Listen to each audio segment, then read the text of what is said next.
everyone, it's Miranda. And it's Michelle. And we're back this week with an interesting topic. So this is not our typical review of a movie or talking about a specific leadership concept or idea. This is more talking about leadership in respect to an experience that we had, right? So let me just talk about what happened. So I ordered a little makeup kit. So here it is. You can see in relation to my hand. Okay, you can kind of see the size of it, right? And I ordered it online, and it arrived in our house. And when it arrived, she's already laughing. So when it arrived, I brought Miranda over and I said, wow, there's a lesson to be learned here somewhere, right? And we started talking about it because this, again, this little thing. It's like 2 inches. Arrived in this bag. So you can see in relation to this, right? And in relation to my hand, you can see, right? Yep. So let me put it inside the little bag. You gotta get the full... You gotta get the full impact of this. So, okay. So it arrives in this bag, like that. Right? Which is then inside this bag. You can see in relation to this, in relation to my hand. Okay? So, you got it inside the bag, like this. Which then came... inside this box. Okay? So now you see this inside this box. Now you can get the full kind of view of this, right?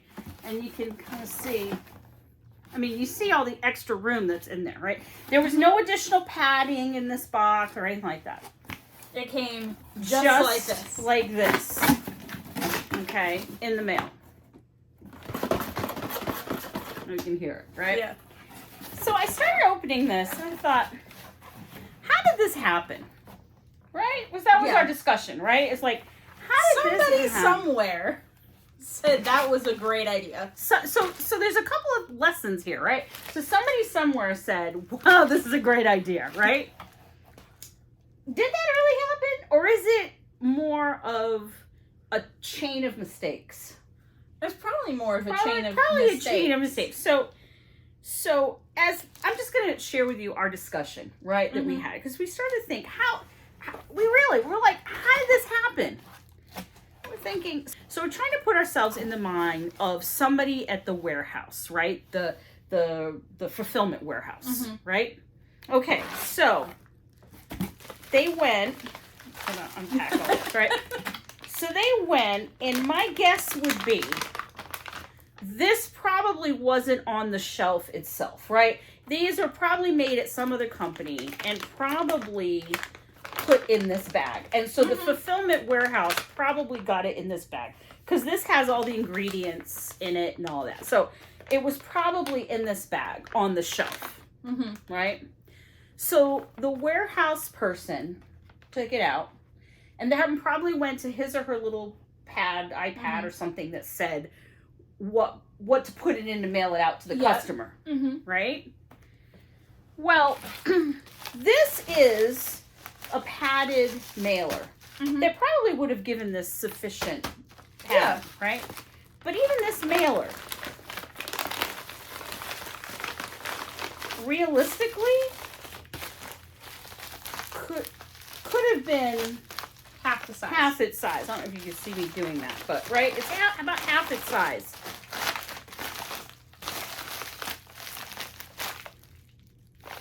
So then I'm thinking to myself, well, was this the smallest mailer the company had? Maybe, right? Maybe, right? Yeah.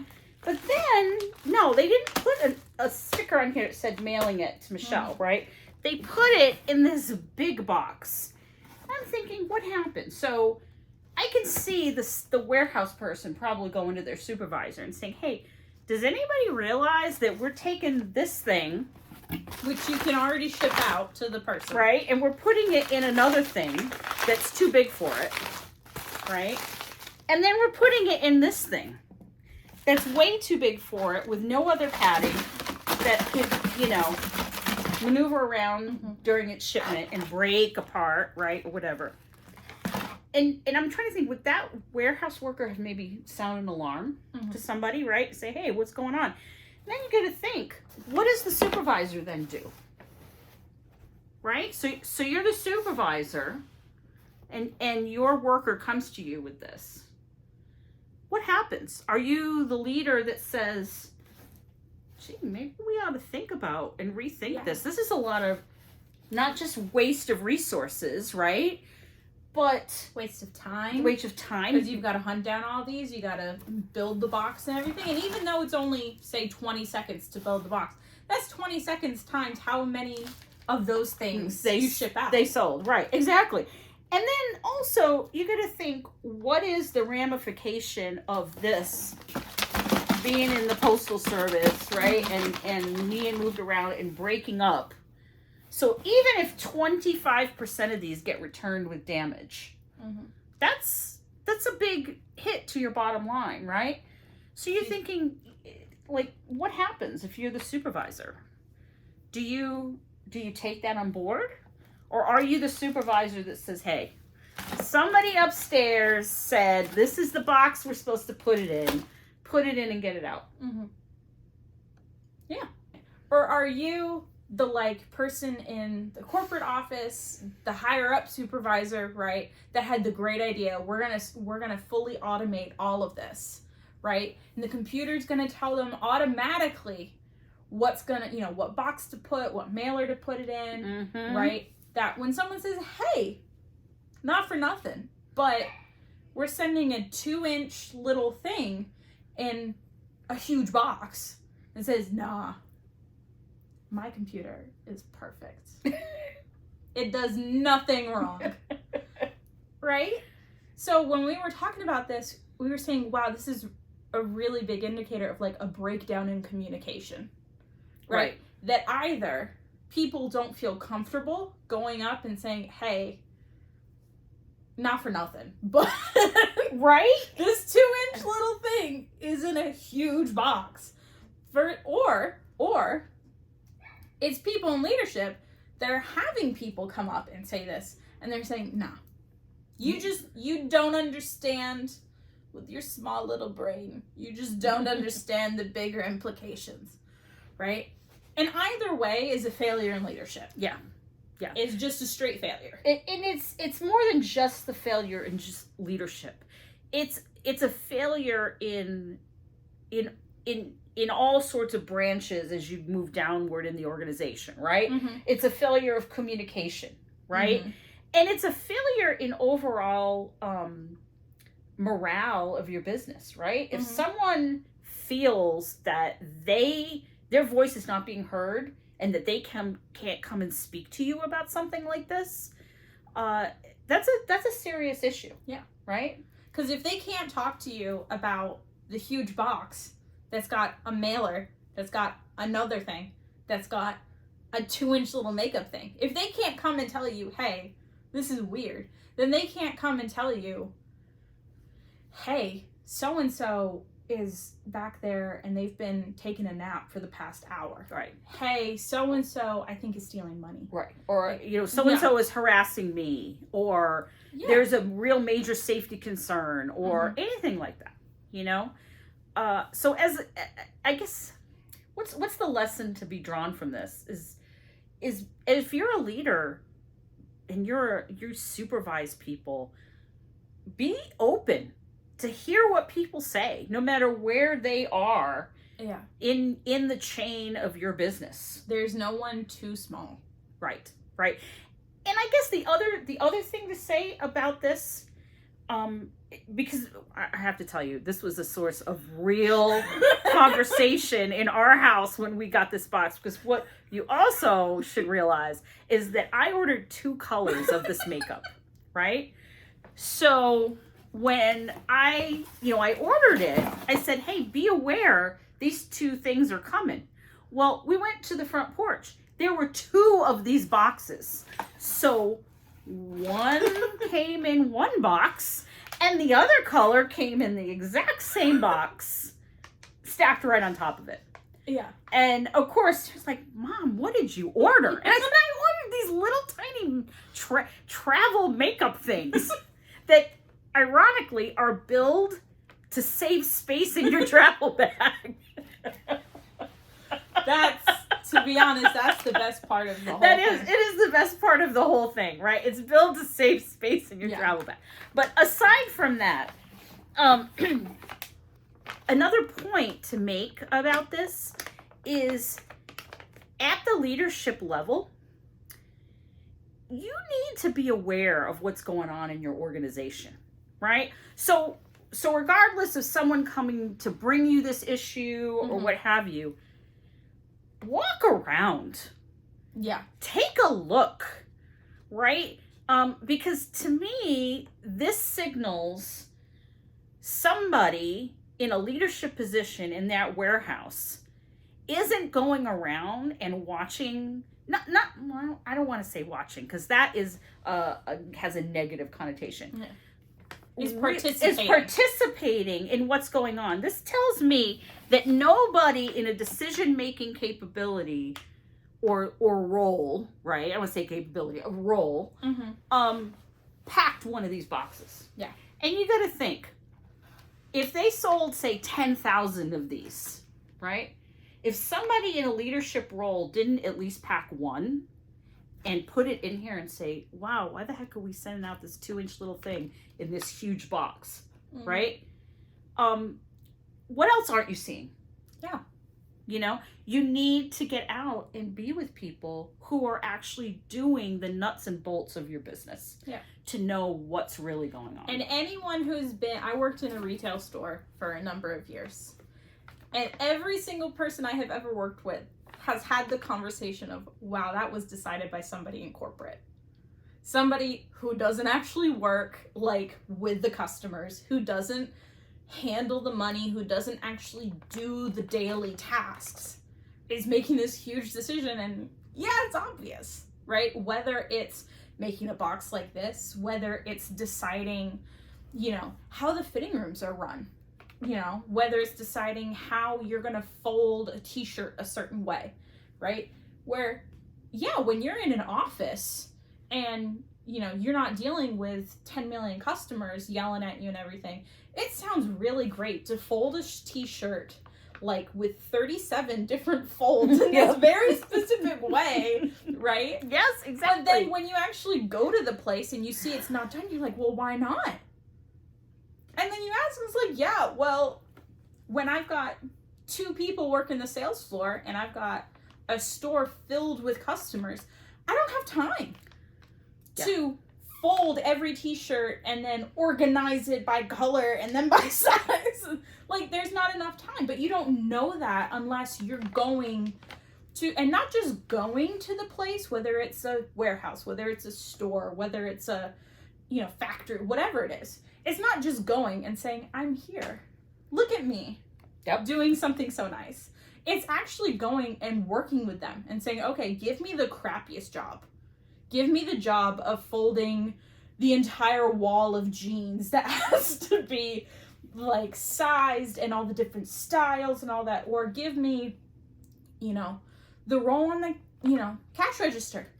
What's the system? And if you don't do that, you don't know how it's really running. Because when you're the CEO or you're the branch chief or you're the store manager or whatever, and you go to visit a store or you go to visit a warehouse or whatever the case may be, they're going to put on their best for you, right? You're not actually going to see the assembly line where this gets put in, right?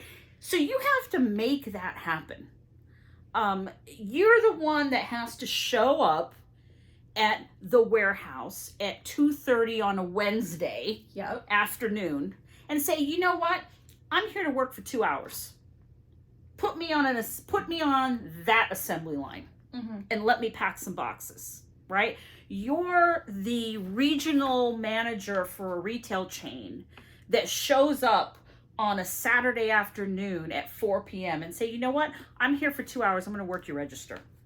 Yeah. Or I'm going to stand at the front of your store and do all your recovery and fold and replenishment for 2 hours. And I want to see your store. I'm not going to talk to anybody. I'm just a regular employee. I'm just going to, that's how you really find out what's going on.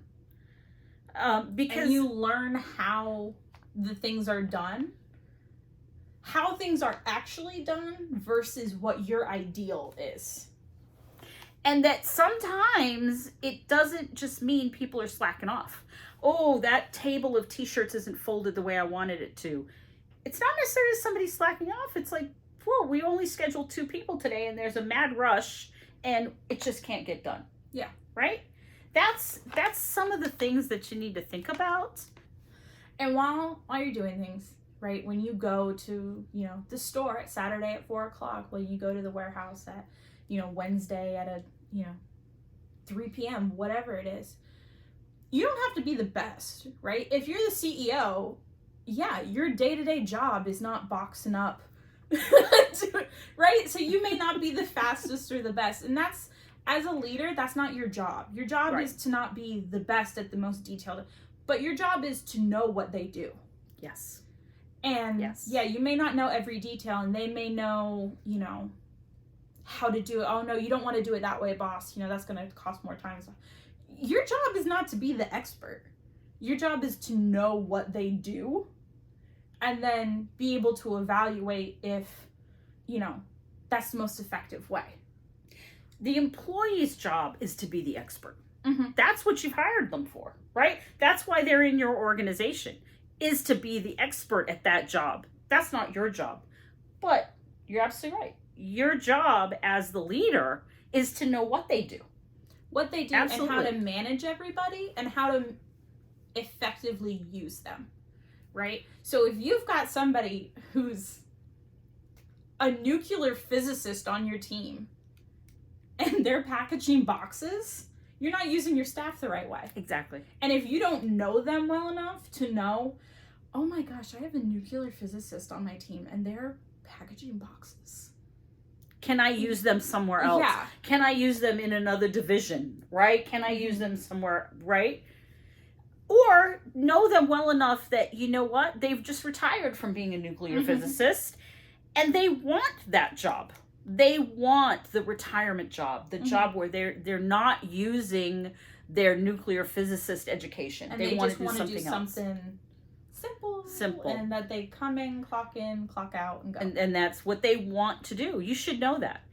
And part of the other lesson here, I think, in all of this is that communication is key with anybody in a leadership position. So now, when I had this box or these 2 boxes come in, right, I'm trying to think to myself, in what universe would this have been appropriate, right? So I'm thinking to myself, I'm putting myself in the CEO of this company's shoes, right? And I'm thinking, okay, so maybe you have to have the visuals of this, right? So it may be, okay, this came in here and then it went in this. And maybe there's some kind of regulation that says because it's makeup, it's got to be triple wrapped, or I don't know, whatever. There's some reason for this, right?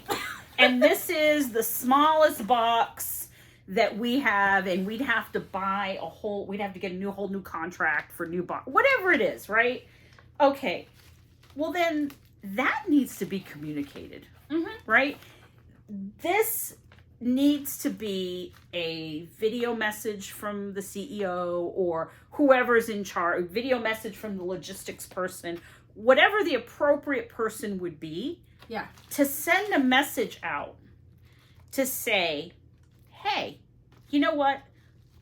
I know you're thinking we're all nuts for putting this in this huge box. But this looks like the dumbest thing ever. Right? But this is for XYZ reason, right? This is why we're doing this.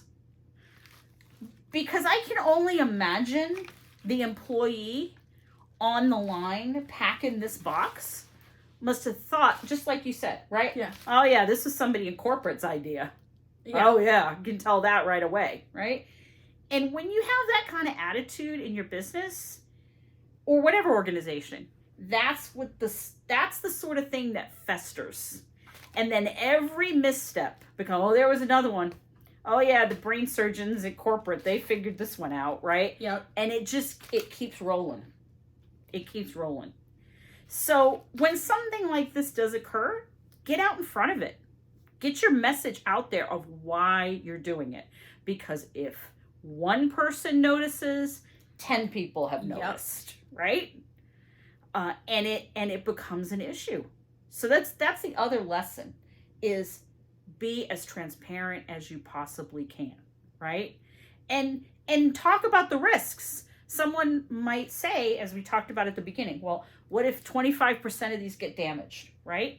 Be upfront and say, you know what? We know a percentage of these might get damaged in the mail and in the shipment process. And we factored that in. We factored that in, and it's acceptable risk when you compare it to getting a whole new contract for boxes or what have you, right? People are not stupid. They're very, very smart. Mm-hmm. And a lot of times I see leaders get into this trap of, I'm the CEO and these people are in the warehouse making minimum wage and they just need to pack boxes. Right? That's the wrong attitude. That is the wrong attitude. People are smart. And those people, you wouldn't be a CEO of a company if you didn't have those people. That is boxes. Exactly right. You wouldn't have a business to be the CEO of if you didn't have those people and depend on them. So every single person is just as important, and every single person's voice is just as important. So you need to build up that communication chain, because the person packaging this, right, who says, hey, not for nothing, not for nothing, but this seems kind of stupid, right? If you don't get that information, you may not even know that there's an issue. Right? Yeah. But you have to build up that transparency, that ability to communicate in order to get that kind of information. Right. And it's okay. It's okay to say, you know what? This is the reason we're going to do it. So it's not as if everybody that comes to you with an issue that it has to get changed. The answer to this employee might be, you know what? This is what we got to do. We got to use up these boxes. We can't afford a new contract. This is how we're going to send them out. And if some of them get destroyed and we have to replace them, that's what happens. We have to take this risk for this reason. May not like it, but that may have to be the answer. And that's okay. Some leaders get trapped in the thought of, I'm the boss. I have to know exactly what happened, and it has to be the best answer I have ever come up with in my entire life. The employee has to leave like with you know, an action being taken on their. No, employee just needs to leave with information. Yeah, they need to leave with information, and they need to trust you that you're going to give them the right information. Because the worst thing you can do, say, oh my gosh, you're so right. That's the dumbest thing I've ever seen.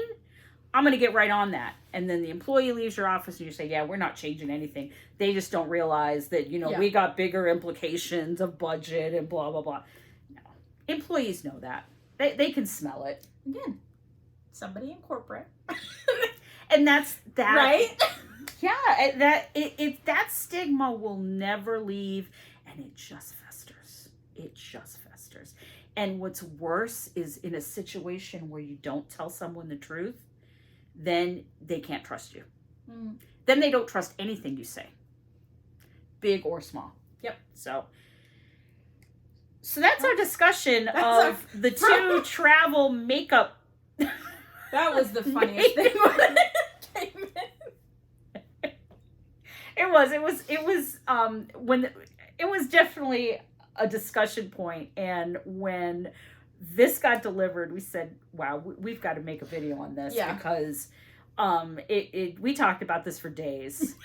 It was just unbelievable. So communication, transparency, be open, being aware of what's going on. Yes.